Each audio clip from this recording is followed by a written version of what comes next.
La mise en place d'une chambre implantable est indispensable pour assurer le confort et la sécurité d'un traitement par chimiothérapie.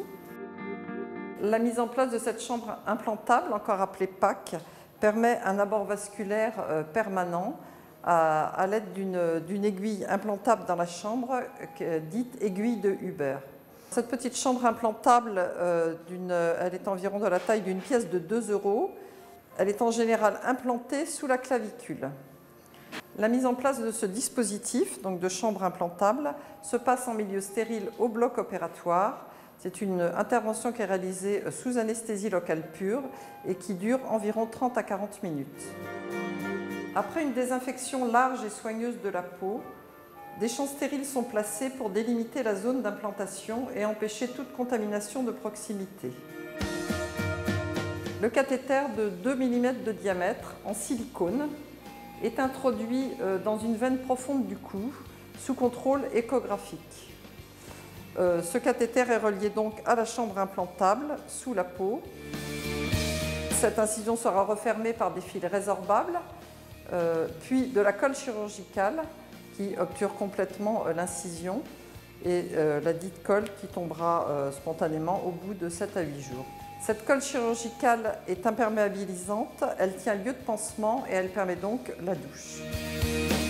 Le bon fonctionnement du cathéter est vérifié par un reflux veineux ainsi que le contrôle de sa bonne position par une radiographie de thorax en fin de procédure. Une carte vous est remise, il faut la conserver sur vous jusqu'au retrait du dispositif. Le retrait du cathéter a lieu lorsqu'il n'est plus nécessaire, sur la demande du médecin oncologue.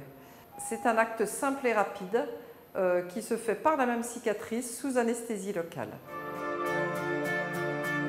La préparation des médicaments anticancéreux s'effectue dans une unité centralisée, l'unité de préparation des anticancéreux. Elle est sous responsabilité de pharmaciens hospitaliers qui sont tous spécialisés en cancérologie ou en hématologie. L'unité de l'hôpital Saint-Louis est l'une des plus importantes de France, avec plus de 63 000 préparations réalisées par an, soit environ 250 en moyenne par jour. Plus de 30 personnes y travaillent, dont 17 préparateurs, encadrés par 4 pharmaciens. Ce circuit des anticancéreux a 2 objectifs. La protection des manipulateurs, que ce soit les pharmaciens, les préparateurs en pharmacie hospitalière, mais également la protection au niveau de l'environnement et la protection au niveau du patient avec l'assurance de la stérilité de la préparation. Toutes les préparations sont standardisées afin de limiter votre temps d'attente. Le circuit est totalement informatisé grâce à un logiciel spécifique utilisé dans la quasi-totalité des hôpitaux en France. La prescription de chimiothérapie est faite par votre médecin, après validation du protocole, lors d'une réunion de concertation pluridisciplinaire hebdomadaire. La prescription médicale est informatisée. Elle s'effectue sur un logiciel. Le pharmacien va valider cette prescription en vérifiant plusieurs items: le médicament, la dose et également les conditions de préparation. Le pharmacien prévoit la préparation des anticancéreux en fonction de votre heure de convocation dans le service. Chaque médicament est préparé indépendamment, par patient et par produit. Une fois le produit préparé, il est étiqueté avec votre nom, prénom, date de naissance. La poche est alors sortie de l'isolateur dans un sac individuel qui sert au transport. Chaque préparation est alors contrôlée une nouvelle fois par le pharmacien. Les préparations sont contrôlées analytiquement.